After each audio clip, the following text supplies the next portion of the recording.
Muy bien, muy buenas tardes en este día 9 de julio. Comenzamos nuevamente esta jornada de preguntas y respuestas con los expertos que tenemos presentes. Recordarles nuevamente a todos que esto es parte de las clases gratuitas Astronomía en tiempos de pandemia, que es una iniciativa que es ejecutada por la agrupación científico-cultural Licancabur y financiada por el gobierno regional de Antofagasta con recursos del Fondo Nacional de Desarrollo Regional, el 2% de cultura para el año 2020. Esto es aprobado por el Consejo Regional, el CORE de Antofagasta. Y en esta sesión en particular tenemos muchas preguntas. Fue una semana fructífera, hay que decirla. Y para eso tenemos a los expertos que nos van a dar respuestas, nos van a dar cabida a toda esta gran cantidad de preguntas. Así que tenemos a Juan Pablo Colque. Juan Pablo. Hola Seba, y gracias por lo de experto. Oh, por supuesto, solo experto. Y Eduardo Hunda Sanzana, también experto. Muy Uli, bien. Tuvimos el recién martes pasado la segunda clase, ya tenemos dos clases encima, por lo tanto ya tenemos un poco más de bagaje y estamos generando un montón de preguntas y eso se ha notado, así que vamos a comenzar de frentón.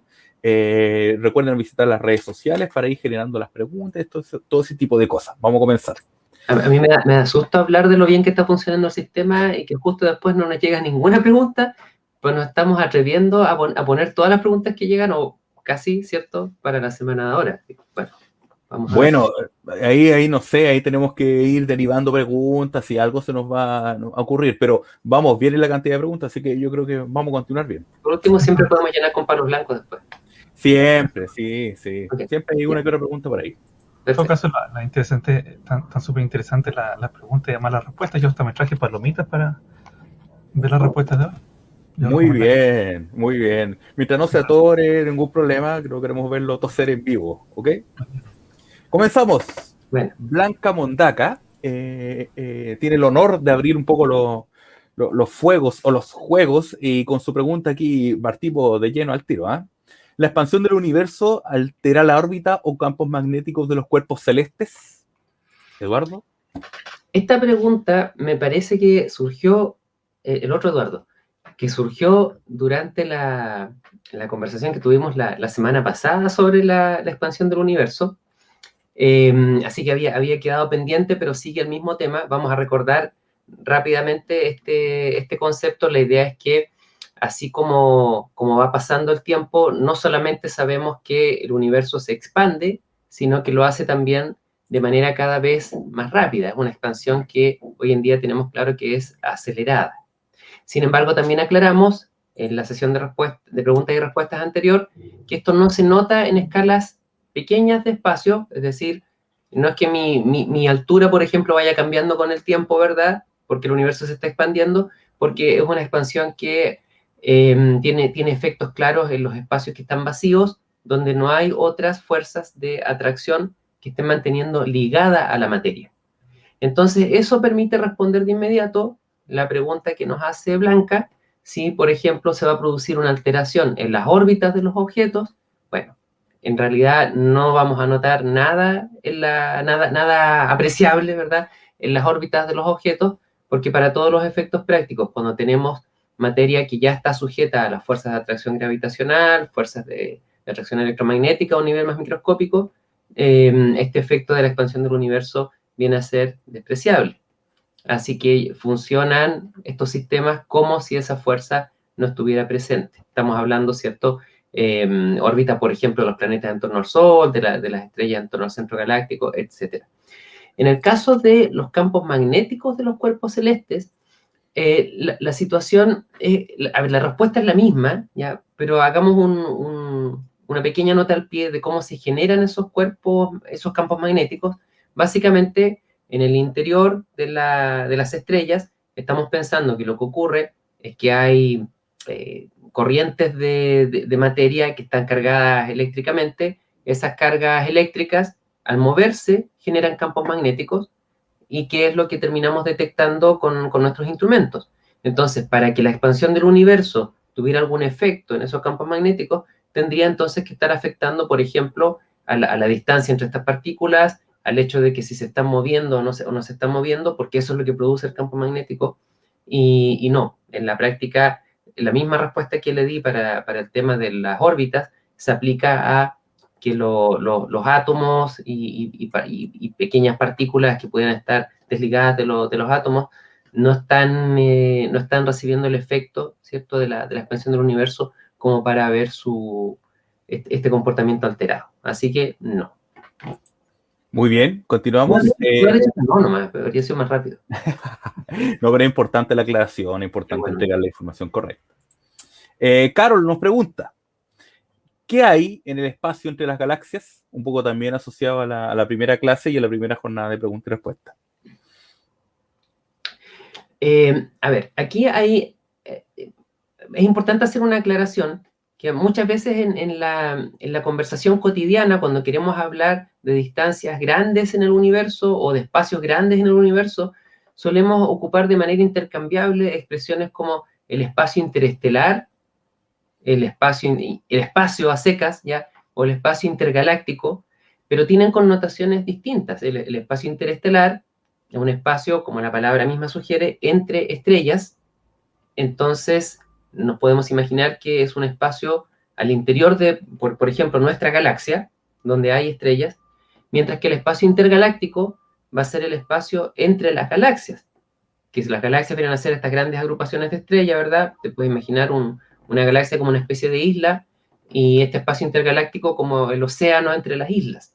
Entonces, si comparamos el espacio interestelar con el espacio intergaláctico, la verdad es que la cantidad de partículas que tienes es bastante distinta. En el espacio interestelar, aproximadamente en un metro cúbico de espacio, o sea, entiende un metro por un metro por un metro, o sea, como un cubo que tiene lados de un metro de largo, voy a tener potencialmente algunos millones de partículas o algunas decenas de miles de millones de partículas. Así que algo hay, a pesar de estar en el espacio entre las estrellas, algo hay, dependiendo de si estamos cerca de una nube interestelar, si es un espacio entre estrellas que esté más despoblado, la cantidad de partículas va a cambiar, pero hay partículas. Sin embargo, si ahora me voy al espacio entre las galaxias, el espacio es muchísimo más despoblado, y entonces puede que en ese mismo espacio de un metro por un metro por un metro, imagínatelo como un dado grande transparente, ¿cierto?, que tiene estos lados de un metro de largo, tendría quizás una partícula, o sea, digamos, un átomo de hidrógeno ahí, no sé, haciendo qué, dando vueltas. Y a veces ni siquiera es un átomo de hidrógeno, sino que está incluso separada las partículas, puede que un protón solo, un electrón solo. Así que son características muy diferentes y es lo más parecido que en el universo terminamos teniendo a espacio realmente vacío. ¿Okay? La mejor aproximación que tenemos. Perfecto, continuamos. Juan Pablo, no te quedes atrás. Giovanni Tapia Barca, quien también había preguntado en la sesión anterior, si no me equivoco, ¿qué tamaño tiene una galaxia? Grande. Siguiente pregunta. Perfecto, continuamos. No, yo creo que deberías responderla. Giovanni, Bueno, espera tu pregunta. muy, muy grande entonces. Perfecto, ahora sí, continuamos. Okay. No, pero vamos a dar un poco más de detalle. Ya, pucha. Pucha, es que de verdad son muy, muy grandes, entonces a uno le cuesta dimensionar distancias demasiado, demasiado grandes, lo mismo que muy pequeñas cuando hablamos de átomos o de células, ¿cierto? Entonces acá creo que lo que podemos hacer es una comparación con lo que más o menos conocemos, que es nuestra Vía Láctea. La Vía Láctea tiene en diámetro unos 150.000 años luz más o menos. Eso, la sesión de preguntas anterior, preguntaban por alguna otra escala. Bueno, eso son alrededor de 30, entre 30 y 50 parsec en diámetro. ¿Ya? Parsec como unidad de medida, ¿cierto? Y en general las galaxias están entre unos pocos kiloparsecs y unos 100 kiloparsecs. ¿Ya? O sea, son todas más o menos de tamaño relativo. Nuestra Vía Láctea tiene alrededor de unos 100.000 millones de estrellas, ¿cierto? ¿Y qué? No, eso, perdón. Bueno, Ya está. No, eso. bien, ahí tienen Eso. unos datos. Recuerden que está el video de la pregunta y respuesta anterior, donde justamente hablamos de los parsecs, por si tienen alguna duda. Bien. Un poco asociado a lo mismo. Gustavo Poveda nos pregunta, ¿cuál es el límite observable en la capacidad de los telescopios existentes el día de hoy? Es decir, ¿hasta dónde podemos ver con lo que tenemos hoy? Juan Acá, Pablo, por acá- favor. acá hay dos cosas que uno tiende a pensar siempre, pues. Mucha gente pregunta, ¿hasta dónde me sirve este telescopio que tengo acá en mi casa? Pucha, no es hasta dónde, sino que es un tema del diámetro que tiene el espejo para poder observar objetos débiles. Bueno, esta pregunta en realidad iba relacionada con qué tan lejos se ve en el universo, porque estábamos hablando de la escala del universo. Entonces, la imagen de apoyo que apareció rápidamente por ahí, este, de información súper actualizada, que esto fue el 2020 que se descubrió, es una galaxia que se llama GNZ11, que es esta de aquí, ¿ya? Donde el Z habla sobre la velocidad que lleva en nuestro universo, ¿ya? Se cree que lo que está más lejano, más cerca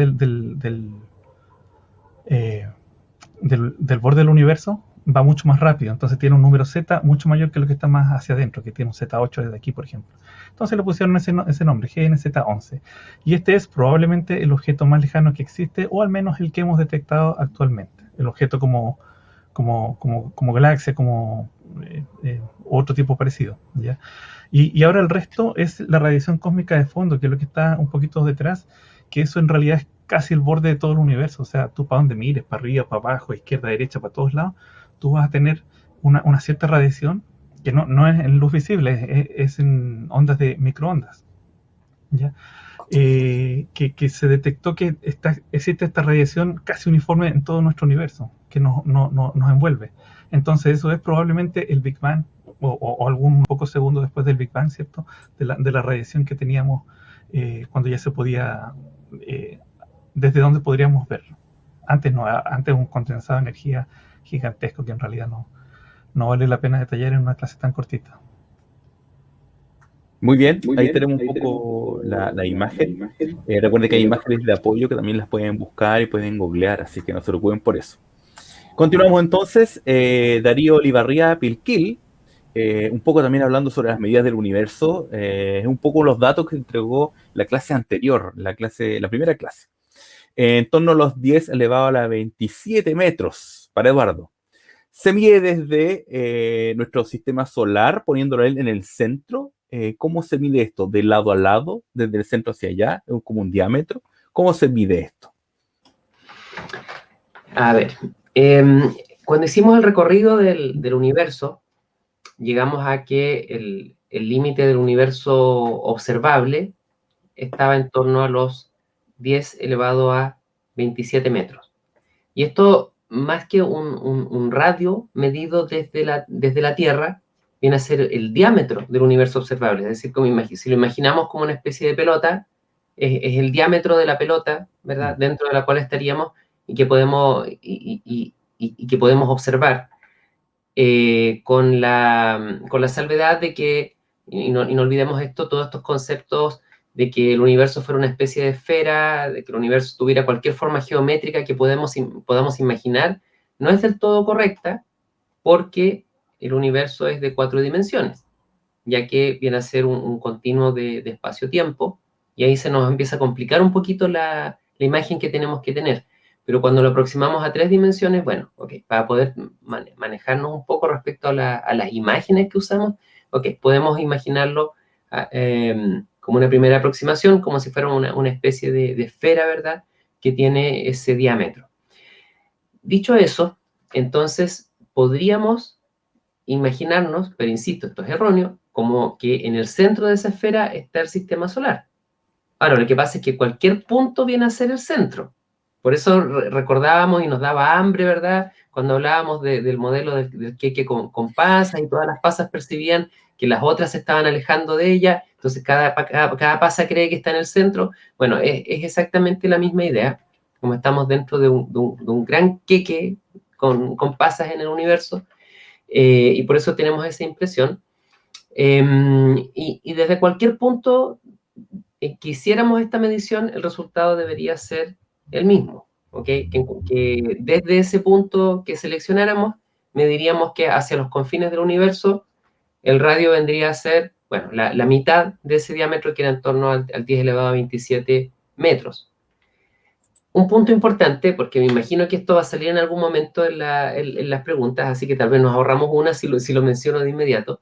Si traducimos, si hacemos la conversión de esos 10 elevado a 27 metros a años luz, terminan resultando alrededor de, si la memoria no me engaña, como 90.000 años luz, más o menos. Entonces, ¿qué es lo que pasa si yo me imagino que esta es luz que estuviera viajando desde una especie de borde del universo? Bueno, si el diámetro es 90.000 años luz, el radio es como 45.000 años luz, y entonces desde este borde hasta acá se habría demorado 45.000 años en viajar la luz. Y eso no tiene sentido si es que ahora yo voy a cualquier referencia sobre la historia del universo y veo que el universo tiene una antigüedad de 13.500 millones de años. O sea, ¿cómo puede ser que el universo nada más tenga 13.500 millones de años y que la luz haya podido recorrer 45.000 años luz? Si se supone que lo más rápido que va avanzando, ¿cierto?, a la misma velocidad de la luz. Bueno, ahí es donde entra a jugar un rol importante esta idea de la expansión del universo. Esa es una distancia que a su vez tuvo tiempo para expandirse todo ese factor extra. Entonces la misma luz que comenzó a viajar hacia nosotros desde un punto, no encontró que el camino que tenía que recorrer estaba estático, sino que ese camino iba creciendo. Y por eso es que en esa misma cantidad de años ha tenido que finalmente recorrer una distancia mucho mayor.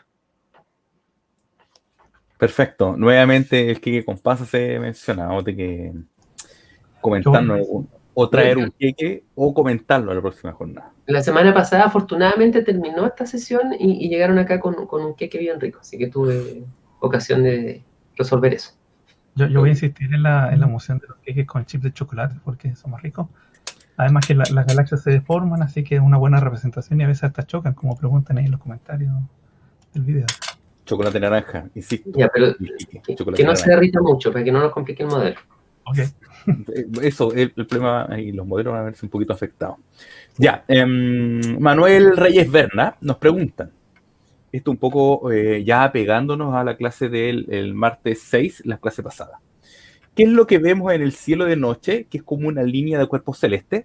Consulta si es el cinturón de asteroides, es el cinturón de Kuiper o el brazo de Orión, nos pregunta exactamente Manuel. ¿JB? La Vía Láctea, básicamente. O sea, todo lo que nosotros podemos ver a simple vista en la noche son cosas muy, muy, muy cerca. Entonces van a ser la Vía Láctea. Ya, en general es un manchón gigante que aparece sobre nuestras cabezas, en particular durante el invierno. Los meses de mayo, junio, julio son muy buenos meses para ver la Vía Láctea justo arriba de nuestras cabezas. Durante el verano ya está un poquito más hacia abajo, hacia los horizontes, cuando se oculta, cuando sale, pero en general ese manchón gigante es la Vía Láctea.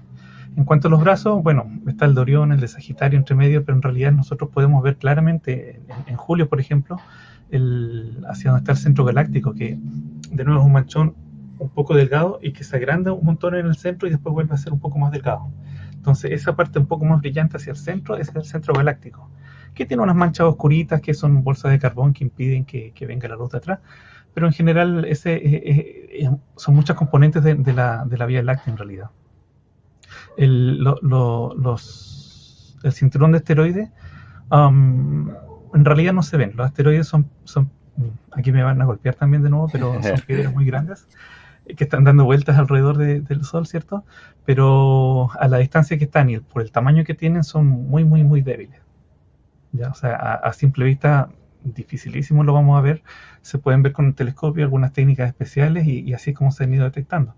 Pero a simple vista en realidad no logramos ver ningún cuerpo que no tenga luz propia o que no sea demasiado grande como los planetas. Perfecto, para toda la comunidad hagan el ejercicio de acercarse a una zona sin luz y a contemplar el firmamento, porque se van a encontrar con cosas maravillosas. Para los que están en el norte podemos apreciar un poco un cielo precioso, así que queda ahí como tarea también para los que están ahí escuchando y preguntando. Continuamos entonces. Chelín Chiller Ross nos pregunta, ¿son visibles los agujeros negros? ¿Dónde están ubicados? Este es candente, ojo, aquí ahí podríamos hablar montones. Uy, da para largo. Sí, pero no. O no, pero sí. O sea, Tengo una imagen también de apoyo. Aquí tenemos un agujero negro. Pero no vemos nada. Sí, pues no se ven. Bueno, ya, aquí hay otra imagen un poco más popular de que no estamos viendo un agujero negro. Ya, esta yo creo que la conoció mucha gente en las noticias, ¿cierto? Que fue el agujero, la primera imagen del agujero negro. En realidad no es el agujero negro, en realidad esto es un disco gigantesco que está girando, o sea, un montón de material que está siendo tragado por un agujero negro que está acá al centro. Ya, entonces no estamos viendo el agujero negro, pero estamos viendo los efectos que provoca el agujero negro. ¿Ya? Hay un cómic que me gusta mucho y creo que adoro también, que es XKCD, que me la robé de allá. Y este sujeto hizo una comparación del tamaño del Sol y la órbita de Plutón, perdón. Uh-huh. Y fíjense que es ese pequeño agujerito que está ahí. Y el agujero negro llega hasta por acá. Entonces imagínense el tamaño que tiene esta cuestión en el espacio. Y bueno, para hacer un poco, a mí me gustan mucho las imágenes de apoyo, y si no una pizarra, pero soy terrible dibujando con el mouse. Que básicamente hay un poco de material circundando al agujero negro que empieza a poco a caer hasta lo que se llama un horizonte de eventos, un horizonte de sucesos, le llamamos a veces en castellano. Y esta cosa que va cayendo se pone muy caliente cuando va cayendo, como tú decías, Seba, recién. En realidad lo que estamos viendo es esto, lo que está alrededor del agujero negro, lo que se está tragando. Es básicamente eso. Entonces sí, se ven, pero no. O sea, no podemos verlo, pero podemos ver sus efectos. Y generalmente se ubican, o siempre van a estar al centro de una galaxia.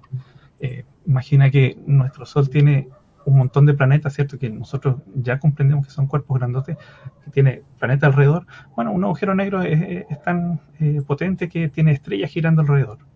Entonces, al centro de esta galaxia va a estar el agujero negro y un montón de estrellas girando alrededor. Bien. Esta imagen fue muy viral, un agradable viral que fue hace ya un par de años. Después, si me acuerdo, salieron otras y no se volvieron tan viral como esa. Sí, bueno, hay hartos memes también. Sí, está bien, pues, está bien. Sí, lo importante es que se hable de esto. Eso es más que otra cosa. Y que estábamos hablando de comida, eso recuerda a una especie de donut. Sí. Y en la imagen se ve como un picarón. Sí. También un poquito más chilensis. Y sí, no es malo, ¿no? Picarón, chancaca, zapallo. Ya, sí. Continuemos. Manuel Reyes Berna, un poco también, esta pregunta un poco se resolvió si no me equivoco, en la primera clase, pero importante aclarar, así que aquí va. ¿Cómo es que tenemos imágenes de nuestra propia Vía Láctea, burbuja local, brazo de Orión, si las sondas Voyager son los instrumentos más lejanos que han permitido autoobservarnos? Mira, acá voy a tener que compartir mi pantalla un momento, a ver si me apoyan desde producción. ¿Ya? Para que la gente sepa de qué estamos hablando en este caso, esto se relaciona con lo que fue la primera clase de esta serie de clases online de astronomía, en que ocupamos una herramienta que se llama el Cosmic Eye, el ojo cósmico, que es de un astrónomo que tiene un nombre bien raro, así que no crean que me lo sé de memoria, sino que lo tenía listo para copiar y pegar. Y le ponemos acá Cosmic Eye, o si quieren, simplemente buscan Cosmic Eye, y deberían llegar a lo mismo. Ya, el primer video es el que está ahí. Y cuando vamos al video, entonces nos encontramos con que, no queremos el audio ahora, nos encontramos con que al ir alejándonos de la Tierra, y nos estamos alejando del Sol, ¿verdad? Nos estamos alejando todavía más, empiezan a aparecer otras estructuras, hay una burbuja local, hay un brazo en nuestra galaxia, y entonces la persona lo que está preguntando, pero ¿cómo es posible que tengamos imágenes de esto, siendo que la cámara que los seres humanos hemos puesto más lejos en el espacio, nada más está saliendo del sistema solar? Bueno, la razón es que estas imágenes no son imágenes reales, son imágenes simuladas en base a lo que sabemos que ocurre en nuestra galaxia, porque, como explicaba Juan Pablo delante en la explicación respecto a que esa banda que observamos en el cielo es la Vía Láctea, es nuestra galaxia, nosotros estamos adentro de la galaxia. Entonces, al estar dentro, solamente la vamos a poder ver como una especie de franja, ya que tiene forma de como un plato, ¿ya? Entonces, al estar dentro de ese plato y mirar hacia los lados, lo que vemos es la estructura misma del plato, en la parte como más angosta, pero no somos capaces de verla como desde arriba y poder apreciar toda esa estructura. Entonces, desde ese punto, dentro del plato, tratamos de observar hacia los lados, en todas direcciones, e ir viendo a qué distancia está cada cosa, y en base a esas posiciones que vamos midiendo de los distintos objetos, reconstruimos un mapa en 3 dimensiones, pero no tenemos aún la posibilidad de ver nuestra propia galaxia desde fuera. Ahora, al empezar a elaborar en base a esto una teoría, ¿cierto?, de cómo están ordenadas las galaxias en el universo, qué características tienen, etcétera, podemos empezar a darnos cuenta de que nuestra galaxia es de cierto tipo, y entonces fácilmente la podemos representar como parte de una familia de galaxias que tienen ciertas características, y entonces la que ponemos acá en la imagen es una muy buena representación de ese tipo de galaxias en que calza la nuestra, y en que se han representado de manera artística las características que hemos ido descubriendo en nuestra Vía Láctea. Pero dejémoslo claro, estas no son imágenes reales, sino que son imágenes simuladas en base al mejor conocimiento astronómico que tenemos de cómo es el espacio allá afuera, al reconstruir esto en base a los datos que vamos tomando. Muy bien, muy bien. Ahí la selfie intergaláctica aún no la podemos conocer. Pero vamos para allá, Exactamente. ojo. Ojo. En algún momento, en algún momento va a ser. Asociado a esa selfie intergaláctica viene la siguiente pregunta. Así es ¿Y qué que, dice la pregunta? muy bien. Don Héctor Carriel Poblete nos pregunta: ¿cómo se calculó que las sondas Voyager pudieran cruzar por los cinturones de asteroides sin chocar? Ya, ok. Producción, me dé la pantalla una vez más. Grande La, la- producción. la respuesta simple, ¿ya?, es que no lo calcularon. Tan simple como eso, ¿ya? Y la gente, yo creo que cuando piensa en las sondas Voyager pasando por los cinturones de asteroides, lo que se imagina es algo que ya tenemos bien incrustado en nuestra cabeza, porque es una visión muy popular de cómo son los cinturones de asteroides. Y hagamos el ejercicio. Si escribimos acá asteroides y vamos a las imágenes, ¿ya?, al tiro empiezan a aparecer estas típicas imágenes de, bueno, el asteroide que va justo a chocar con la Tierra, varios asteroides justo a chocar a punto de chocar con la Tierra, muchos asteroides, unos muy cerca de otros, ¿verdad? Esa es como Otros. clásica, la del cinturón esa, la que Es lo típico, es lo típico. Cinturón de asteroides, inmediatamente nos imaginamos cosas como esta, es decir, muchos cuerpos grandes, muy cerca unos de otros. Si vamos ahora a imágenes del sistema solar, como tal, que sean representaciones del sistema solar, en que, está todo mal acá. Si vamos a, no sé, por ejemplo, esto acá se ve representado los asteroides hacia un ladito, ¿verdad? Y de nuevo, son muchos puntitos, uno cerca de otro. ¿Qué otro tenemos donde salgan los asteroides? Acá también, no sé, como las piedras grandotas y todas a punto una de chocar con otra. Ya, para mostrar que esto es un mito, decidí hacer el cálculo en base a lo que son valores típicos. Y los valores típicos de separación entre asteroides son de alrededor de 950.000 o 1.000.000 de kilómetros entre un asteroide y el siguiente. Entonces, la pregunta más completa, porque acá para ponerla en pantalla tenemos que acortar un poco la pregunta, pues la pregunta más completa me decían, bueno, usted explicó que en el cinturón de asteroides tenemos tantos cuerpos que van a ser más o menos como de 100 metros de diámetro, ¿okay? O de 1 kilómetro de diámetro en algunos casos, y si son tantos, porque había como un par de millones, y cómo va a ser que las ondas van a pasar y no van a chocar. Bueno, pero si ahora escalamos esto a las distancias correctas, pongamos el caso, por ejemplo, de que un asteroide fuera del tamaño de un vehículo, de un auto, ¿ok? Entonces, la distancia típica entre asteroides sería equivalente a que yo ponga uno de esos autos en Arica y el siguiente auto lo tengo que poner en Puerto Williams. El resto es espacio vacío. Entonces, la verdad que la posibilidad de que la sonda Voyager justo fuera a pasar por un lugar con un asteroide, si bien no es cero, es muy baja. Y a pesar de que no sabíamos en aquella época todo lo que sabemos hoy, había que apostar por algo, y bueno, se apostó porque iba a ser así, era lo que las observaciones preliminares indicaban, y en la práctica terminó siendo una buena apuesta. No nos encontramos con la sorpresa de que había muchas partículas de distintos tamaños que no podíamos ver y con las cuales iba a estarse produciendo una especie de ping-pong con la sonda Voyager, y hasta ahí iba a llegar. En realidad es tanto espacio vacío porque es tan grande que la sonda Voyager pudo pasar sin ningún inconveniente. Las sondas Voyager. Las C. Sí. Ahí lo mismo de siempre, ¿ah? Cuando hablamos de la escala del universo es porque es grande, muy, muy, muy grande. No quedemos con las imágenes que uno puede representar en un dibujo, en una fotografía, porque siempre intenta incluir la mayor cantidad de material en la imagen, que no puede representar algo tan gigante y grande como el universo. Entonces, siempre nos topamos con ese tipo de cosas.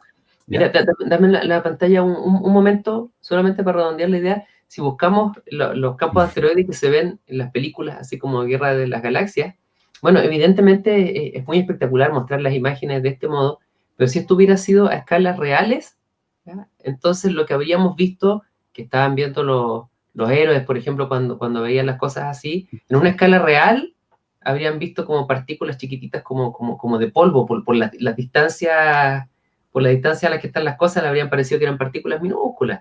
Así que no es esta escena de acción en que tienes que pasar esquivando las rocas porque si no están a punto de aplastar la nave. No, eso no ocurre en escenarios reales. Ese que está mostrando es que es el RAN para los más ñoños, ¿eh? El que Claro. que hacían 20 parsecs. Y de nuevo, aquí nos vamos a poner ñoño de nuevo, pero 20 parsecs Sí. es una distancia y lo usaban como unidad de velocidad, de tiempo. ¿Velocidad? Sí, pero hay una explicación para eso, o sea, de acuerdo al canon, si no me equivoco. Y es que al parecer, por el hecho de poder hacer viajes en el hiperespacio, entonces podían, dependiendo de la habilidad del piloto, hacer distancias más cortas en ese viaje. Entonces, es la manera en que trataron de arreglarla. Claro. O sea, Han Solo sale al estrado a defender su velocidad. Así es. Así no disparó primero. Bien, continuamos. Nos quedan más preguntas. Esta es una pregunta un poco masiva. Varias la preguntaron, varios la dijeron y la aglomeramos para poder responderla. Tiene relación con lo que hablamos el día martes pasado. Y ¿hay observatorios en los polos? Claro que sí. Y tengo una imagen de apoyo para eso. Y hay uno muy, muy bonito.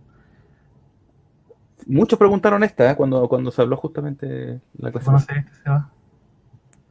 Este es el observatorio del Polo Norte. Y mire quién está ahí arriba observando. Eso explica todo. Po. Sí, pues tenemos Don Santa Claus observando. No, ya, esta es una imagen que la encontré por ahí que en realidad se vende y no quiero hacerle mucha publicidad, pero bueno, está re bonito el mono.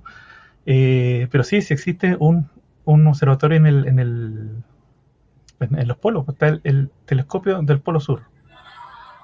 Este telescopio está en la Antártica, ¿ya? Muy cerquita del Polo Sur. Hace un montón de investigaciones que no son posibles hacer en otros puntos de la Tierra, pero está cubriendo en realidad una porción no explorada de lo que podemos estudiar desde acá. Dentro del montón de memes que salió de la galaxia anterior, la M87 que mostré recién, del agujero negro, una de las cosas que decían, oye, pero está desenfocada esa cuestión, se recharcha, está como difuminada. Pucha, imagínate que los telescopios más grandes que tenemos nosotros acá en Antofagasta son los de Cerro Paraná, por ejemplo, ya que tienen 8.2 metros de diámetro. Entonces imagínense un espejo de 8 metros de diámetro. Esa es la definición que podríamos lograr con uno de esos espejos, usando los 4 espejos, más otros chiquititos en interferometría. Se decía que podías ver, leer el diario La Luna, algo así, una equivalencia del tamaño. Hay telescopios más grandes, de 10 metros de diámetro. Ya se está construyendo el ELT acá en la región de Antofagasta, que tiene un espejo de 40 metros de diámetro. Con unas técnicas de interferometría, como decía, tú puedes combinar la luz que viene desde dos telescopios distintos y hacer un telescopio equivalente de ese diámetro. Y de hecho, este telescopio se usó para hacer esa imagen. Entonces, fíjate que acá está ALMA, esto en radio, no pienses que es luz visible. Está los de Estados Unidos, hay en Europa, está en Greenland, ¿cómo se llama? The Greenland Telescope en Groenlandia. Groenlandia, gracias, en Hawái, y está el del Polo Sur. Entonces, imagínate, tenemos un plato, un telescopio del tamaño de la Tierra. Es lo más grande que el ser humano va a poder construir sobre la Tierra. Entonces, que me vengan a ningunear la imagen y que se ve desenfocada. Entonces, claro, el telescopio del Polo Sur tiene un rol importante en combinación con otros, no tan solo en sí mismo, sino que tiene una de las mejores imágenes que se pueden lograr desde allá. Bueno, en algún momento ya será interferometría espacial a gran escala, entonces vamos a poder ocupar el sistema solar como plato de algún telescopio. Sí. Uy, falta un poquito para eso, yo creo, sí. Hay planes. Muy bien. Dale, por favor. Olvidé mencionar que en realidad uno de los mejores lugares en el mundo para poder hacer astronomía observacional con luz visible es precisamente la Antártica. El sector es muy seco, uno dice, está lleno de hielo, está lleno de nubes que está nevando. No tanto así. En realidad el aire es muy seco, el viento siempre es laminar, que se llama, que se desliza por las colinas del hielito, etcétera. Entonces la calidad de imagen que tenemos allá es muy buena. Incluso hay días que es mucho mejor que lo que tenemos en Paraná, que es uno de los mejores en el mundo. ¿Sí? Entonces, además de Oye, córtale el micrófono al Juan Pablo, no se dice. Ok, no, entonces no. Todos estos puntitos que están acá son de los mejores lugares para hacer astronomía, ¿cachai? No hay muchos en el mundo y nosotros tenemos uno de los mejores. Muy bien. Insisto, la clase del martes pasado sale especificado que vemos en el cielo del Polo Norte y lo que vemos en el cielo del Polo Sur. Así que vayan a visitarlo. Y esta pregunta a mí me encantó, Waldo Ledesma, una pregunta amplia, pero entretenida. ¿Se ven las mismas constelaciones en Marte que en la Tierra? Y ahí como hay una cuña, además ahí llega un golpe de un costado. ¿Chocarán alguna vez Phobos y Deimos con la Luna? Ya, esta es un 2x1. Un 2x1. Sí. A ver, partamos con lo primero. Si se ven las mismas constelaciones en Marte que en la Tierra, en el fondo esto es equivalente a preguntarse si es que las estrellas las vamos a ver en las mismas posiciones, si es que las observamos desde la Tierra o si las observamos desde Marte. La separación que tenemos entre la Tierra y Marte es en torno a un par de unidades astronómicas, que como podrán recordar las personas que vieron la primera clase, eso es alrededor de unos, no sé, pongámosle 300 millones de kilómetros o algo así. Pero resulta que un año luz viene a ser unas decenas de miles de unidades astronómicas. O sea, si no me equivoco, son como 60.000 unidades astronómicas un año luz. Y la estrella más cercana, va a estar a poquito más de 4 años luz. Sería como 240.000 unidades astronómicas. Entonces, empecemos a ver lo que eso implica. Implica que si yo tengo algo a 240.000 unidades de mí, si yo voy a ver ese algo diferente al correrme, por ejemplo, hacia la izquierda o hacia la derecha, un par de esas unidades. Y estoy hablando de la estrella más cercana. O sea, ¿qué pasa ahora con las que estén más lejos? Bueno, pueden ser eventualmente millones de esas unidades, varios millones de esas unidades. La pregunta es si voy a ver diferente esto, si es que me muevo ligeramente un par de unidades hacia la izquierda, un par de unidades hacia la derecha. Estaba pensando en algún ejemplo sencillo y la verdad es que no tengo nada que en la vida cotidiana yo pueda ver tan lejos como una estrella, pero como para hacer un poco la idea, estoy acá en un departamento, si miro por la ventana del departamento hay un barco que yo veo allá en el océano a lo lejos, entonces la pregunta es si ese barco yo lo veo distinto al hacer esto. Así como si ahora estoy viendo que el barco se ve diferente que cuando antes estaba acá. Y en realidad yo veo el barco exactamente igual. ¿ya? Porque la distancia a la que está el barco es tanta que este pequeño desplazamiento, la verdad, no cambia absolutamente nada el aspecto del barco. Lo mismo pasa entonces con la posición que yo voy a ver de las estrellas entre Marte y Júpiter. Ahora, no olvidar que las constelaciones como tal son un constructo cultural. Eso fue uno de los temas de los que hablamos en la clase. Las constelaciones que vemos, o más bien, que asignamos, porque es una asignación arbitraria, en una cierta cultura, no son las mismas que se asignan en otra cultura. Y también veíamos la diferencia de que hay quienes se fijan en las estrellas para armar constelaciones, hay otras culturas que se fijan en los espacios sin estrellas para armar constelaciones. Así que si veríamos las mismas constelaciones en Marte que en la Tierra, bueno, depende de quién responda a la pregunta, porque tal vez una vez que ya estés en Marte, la constelación como constructo cultural puede que tenga otras connotaciones y empieces a referirte a las agrupaciones de estrellas con otros nombres, con nombres que ya sean más marcianos, ¿verdad? De algunas cosas que sean propias de vivir en Marte. La segunda pregunta de este 2x1, si chocarán alguna vez Phobos y Deimos con la Luna, es una pregunta bien rara, pero ok. Sí, yo pensaba que se había equivocado, quizás Phobos y Deimos con Marte, tal vez, yo pensé que más que con la Luna. Pero... Sí, tal vez eso pueda tener más sentido, pero bueno, respondamos la pregunta como está. La Luna es el satélite de la Tierra, ¿verdad? Está más o menos a 400.000 kilómetros de la Tierra. Phobos y Deimos son dos satélites de Marte que están, en un caso, más o menos como a 10.000 kilómetros, en el otro caso como a 30.000 kilómetros de distancia de la superficie de Marte, de manera que ninguno de estos se separa mucho de su planeta si mantenemos en mente que estos planetas están separados unos cuantos cientos de millones de kilómetros. Así que la posibilidad de que choquen, no, porque sencillamente estos planetas nunca están tan cerca como para que sus lunas se acerquen y pueda haber un riesgo de colisión. Ahora, el tema de que Phobos y Deimos pudieran chocar con Marte, bueno, hay una sutileza ahí, y es que una de estas lunas, nunca me acuerdo cuál es cuál, pero creo que Phobos, gradualmente se está acercando hacia la superficie del planeta. Si bien lentamente, pero se está acercando hacia la superficie de Marte, y en algún momento se va a acercar lo suficiente como para desintegrarse, pero no porque choque con la superficie del planeta, sino porque experimenta una fuerza que se llama las fuerzas de marea, que lo desintegran mientras está todavía orbitando al planeta. Entonces, si es que iba por ahí la pregunta, esa luna va a sufrir esa desintegración eventualmente. La otra, hasta donde entiendo, no se le anuncia ese futuro y debería seguir estable por mucho tiempo.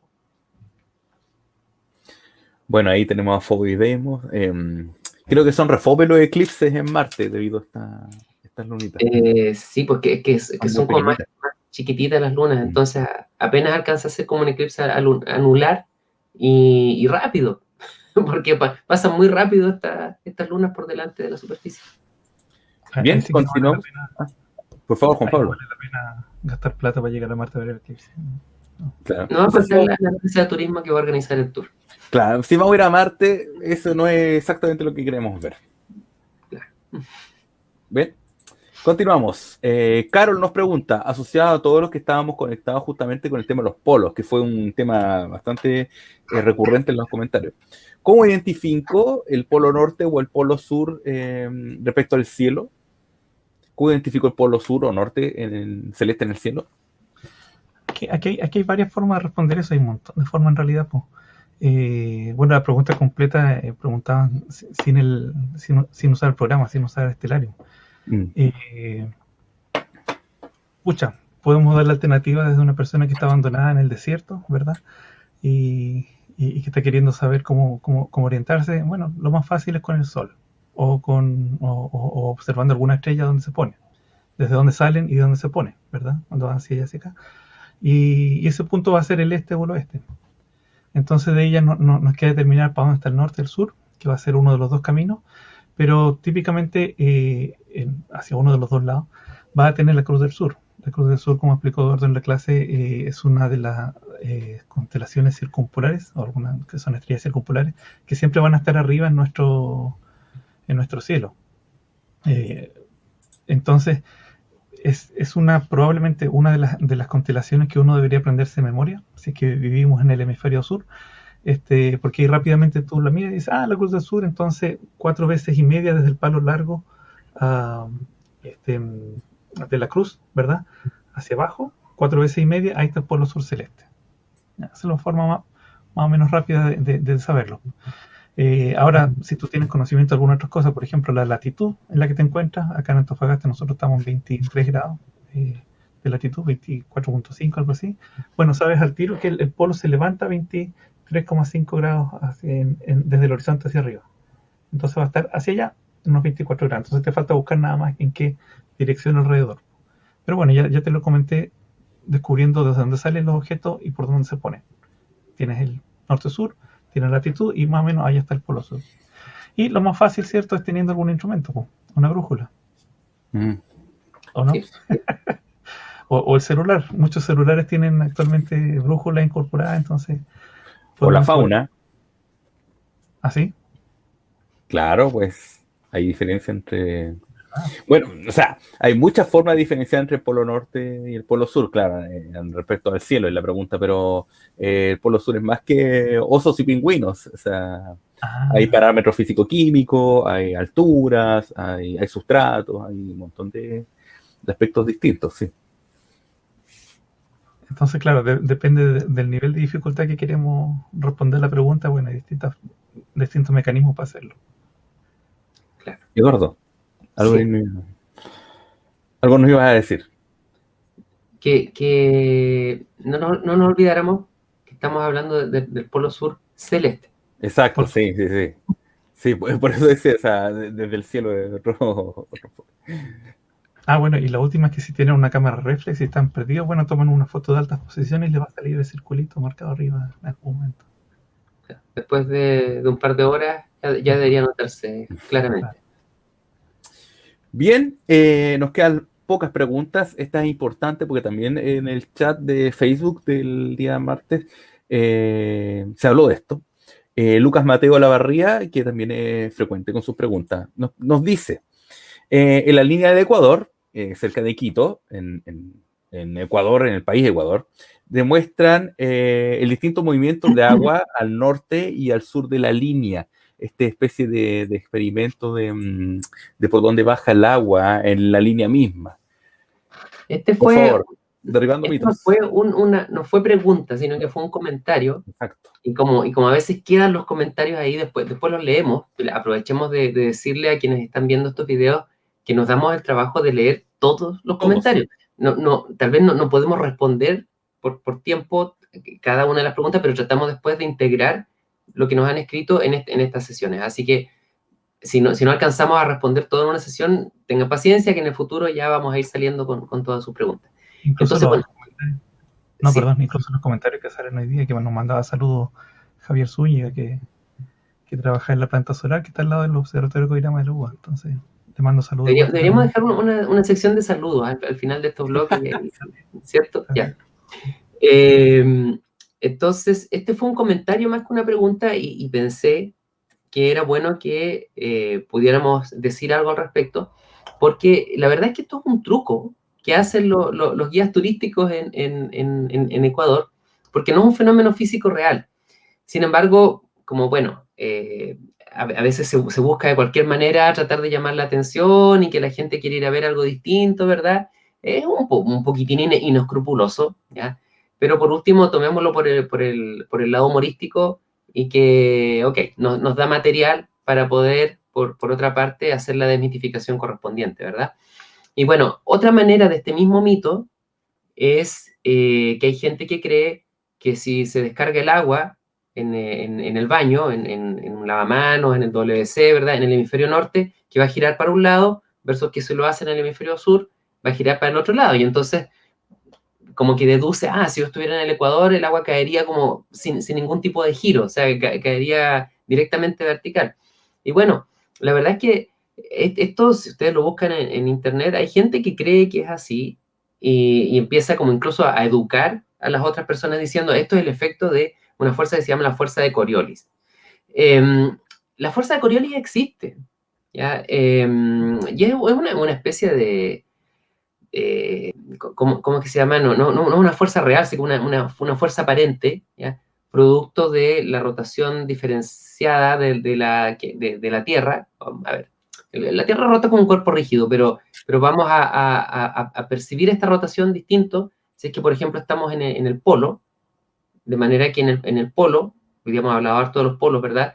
La rotación de la Tierra yo la voy a percibir como dando vueltas en torno al mismo lugar, o sea, como que yo estuviera de pie y estuviera como girando en mi silla, ¿verdad? Esa viene a ser la rotación de la Tierra si estoy justo en el polo, mientras que si estoy en el Ecuador voy a sentir como toda esta especie de velocidad de la rotación que tengo que darle la vuelta al planeta completo en 24 horas.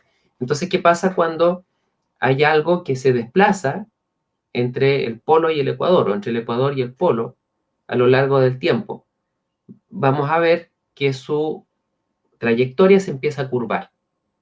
Y su trayectoria se empieza a curvar de manera distinta en el hemisferio norte y en el hemisferio sur, ¿ya? Por el sentido de rotación de la Tierra. Pues unos se van a curvar como moviéndose de esa manera, los otros se van a curvar moviéndose de esa otra manera, siguiendo en ambos casos la rotación de la Tierra. Mira, esto se puede mostrar quizás más fácilmente con este planetita, ¿ya?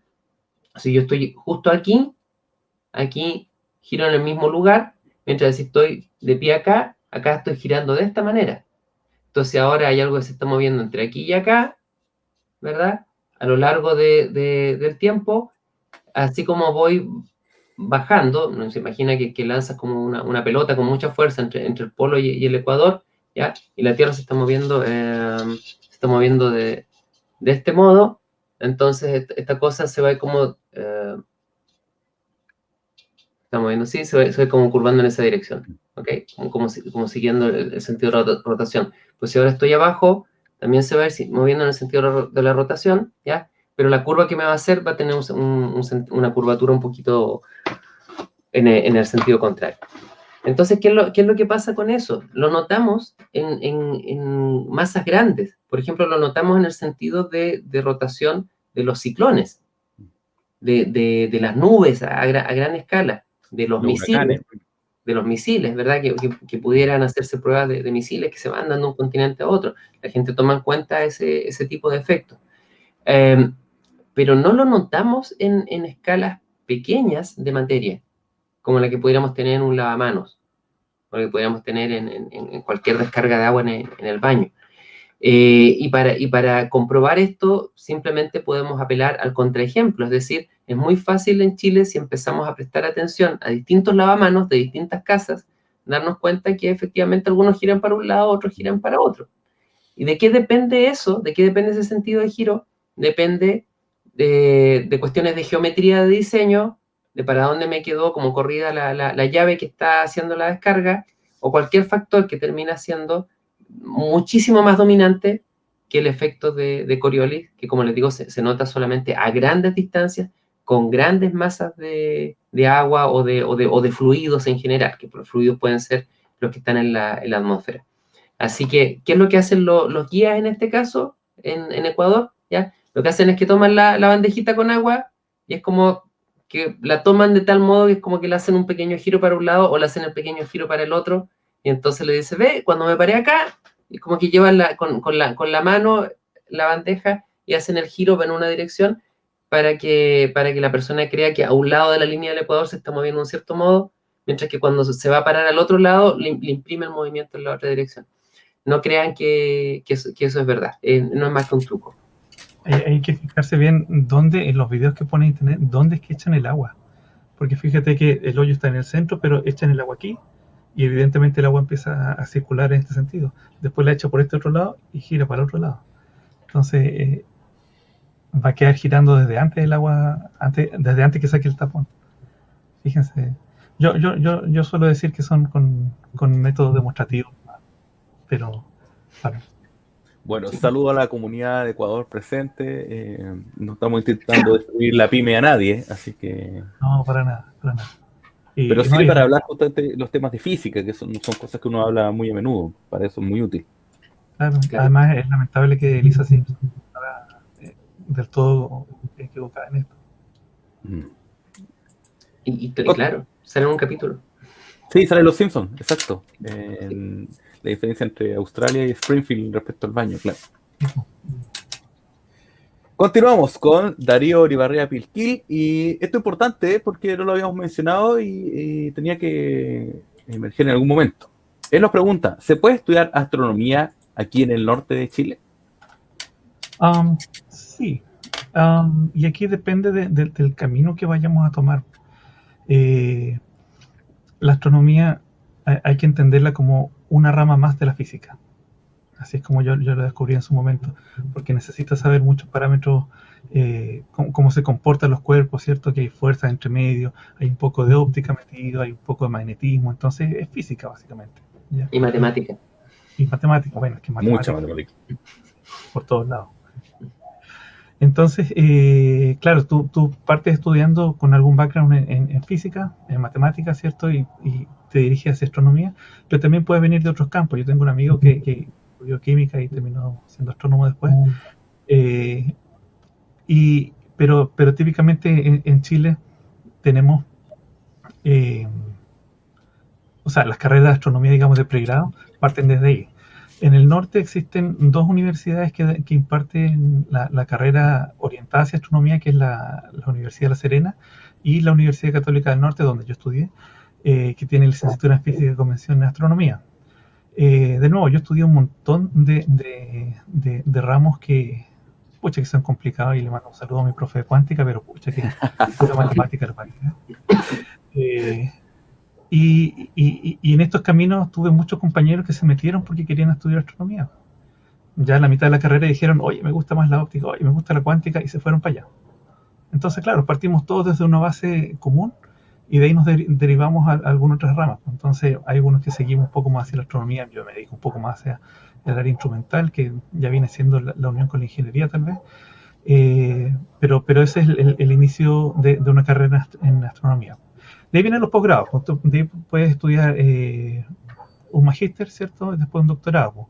Acá en Antofagasta, o sea, perdón, en cuanto a magíster, el único es el de acá de la Universidad de Antofagasta, un magíster en astronomía, que tiene, bueno, sus variantes desde astronomía observacional como astrobiología, y la otra era Astroingeniería, aunque están en rediseño estas cosas, y creo que va a quedar así como astronomía en general, fortaleciendo las áreas de investigación.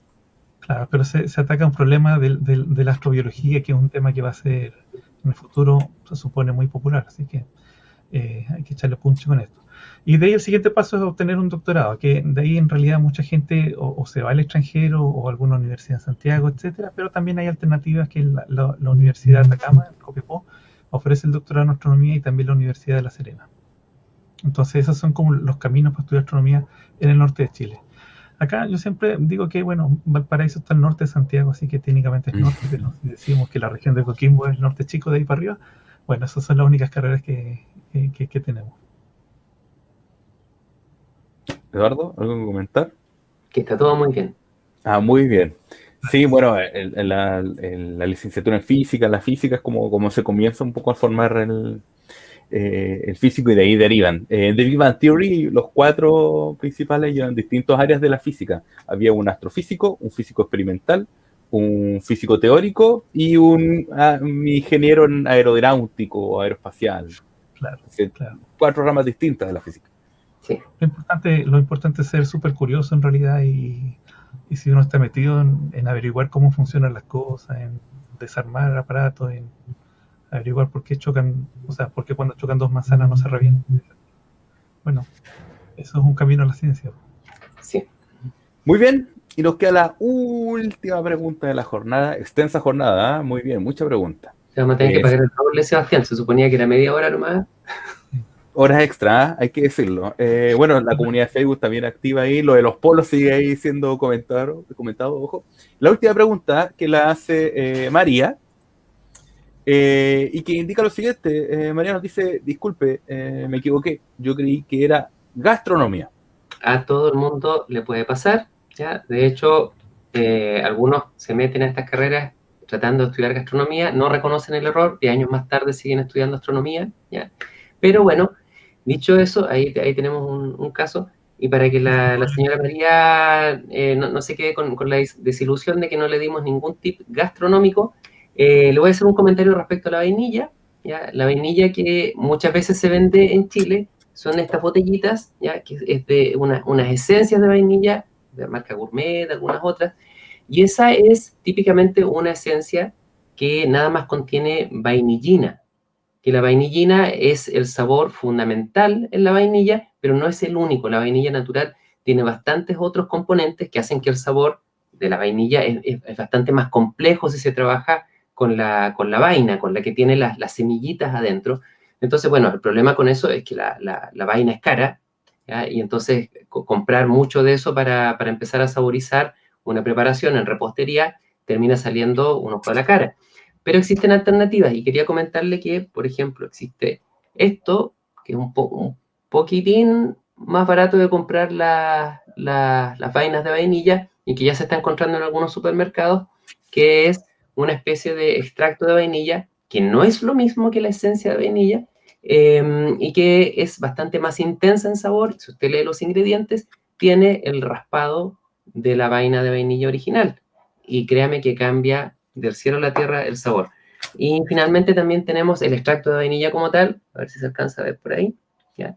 Que esto también ahora ya se está encontrando en algunos supermercados. Esta es una de las marcas que originalmente fabrican esto y que tiene lo que de verdad se pide en las recetas a veces como extracto, no como esencia de vainilla. Ojo con la diferencia, ¿ya? El extracto es mucho más concentrado, ¿ya? que la esencia, pero el sabor también es bastante más complejo, más rico.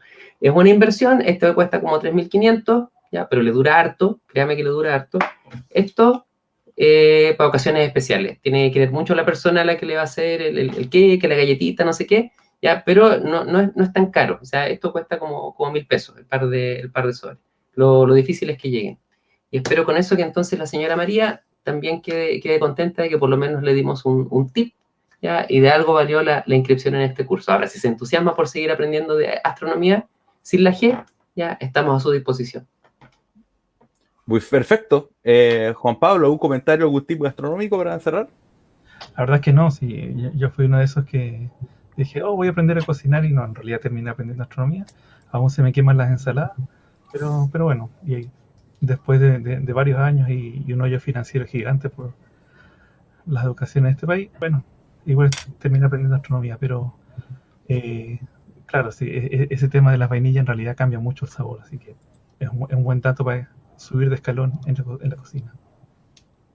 Y bueno, un tip por ahí, la pareja del JP es una experta repostera, y el JP es un experto en comer las cosas que hace. Control de calidad.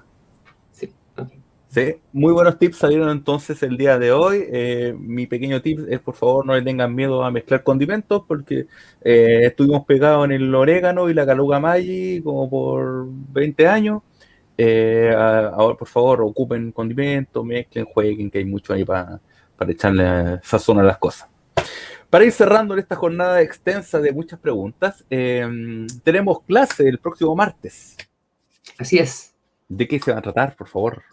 Vamos a iniciar la maravillosa exploración del sistema solar, ¿ya? Que tiene mucho de lo cual hablar. De hecho, es siempre muy complejo pensar que hay una cantidad finita de clases del sistema solar, porque la verdad es que los temas son muchos y cada uno puede ser muy interesante, al punto de que cuando antiguamente en el pregrado yo hacía las clases de Astrofísica 1, la clase de Astrofísica 1, el ramo completo prácticamente terminaba siendo del sistema solar, porque son muchos los temas que cubrir, y así todo quedábamos un poco cortos de tiempo. Entonces imagínate lo que es tratar ahora en un par de clases de ver sistema solar 1, sistema solar 2 y listo. Pero dicho eso, estoy trabajando en hacer la selección de los temas que puedan ser fundamentales para entender cómo funciona nuestro sistema solar, qué fenómenos pueden ser interesantes de observar. Y naturalmente me pareció que la división que valía la pena hacer era entre el sistema solar interior y el sistema solar exterior. Así que vamos a partir este martes con el sistema solar interior, El siguiente va a ser Sistema Solar Exterior y vamos a ver, dependiendo cómo anden las cosas, tal vez agregamos por ahí un poquito más de Sistema Solar en alguna otra clase, combinándolo con algún otro tema. Pero este martes que viene, Sistema Solar Interior, entonces desde el Sol hasta el cinturón de asteroides, vamos a ver qué es lo que podemos hacer. Perfecto, entonces eso es para el martes 13. Ojo, martes 13 a las 16 horas tenemos nuestro próximo curso. Y recuerden los viernes también a las 16 horas, acá mismo, las preguntas, las respuestas, y vamos a estar con nuestro panel de expertos. Recuerde que esto es Astronomía en tiempos de pandemia, cursos, 8 cursos, 8 verdaderas clases magistrales donde vamos a recorrer un poco astronomía a lo largo de todas estas semanas. Esto es una iniciativa ejecutada por la Agrupación Científico-Cultural Licancabur, financiada por el Gobierno Regional de Antofagasta con recursos del Fondo Nacional de Desarrollo Regional, el FNDR, el 2% de Cultura para el 2020 y aprobados por el Consejo Regional CORE de Antofagasta. Para despedirnos entonces, muchas gracias a todos los que están ahí en Facebook. Más de algunos están discutiendo alguna otra cosa. Nos vemos el día martes. ¿Alguna palabra, algún cierre? Juan Pablo. No, no, ya es viernes.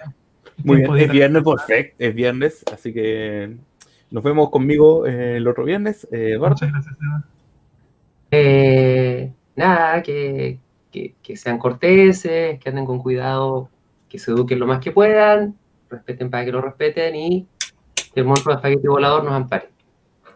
Oh, perfecto. Me voy a traer mi colador para la próxima jornada. Muy bien. Okay. Nos despedimos. Muchas gracias. El próximo viernes nos vemos nuevamente con las preguntas y respuestas y el día martes en la clase magistral a las 16 horas. Así que, adiós. Perfecto. Chao. Chao, que les vaya bien.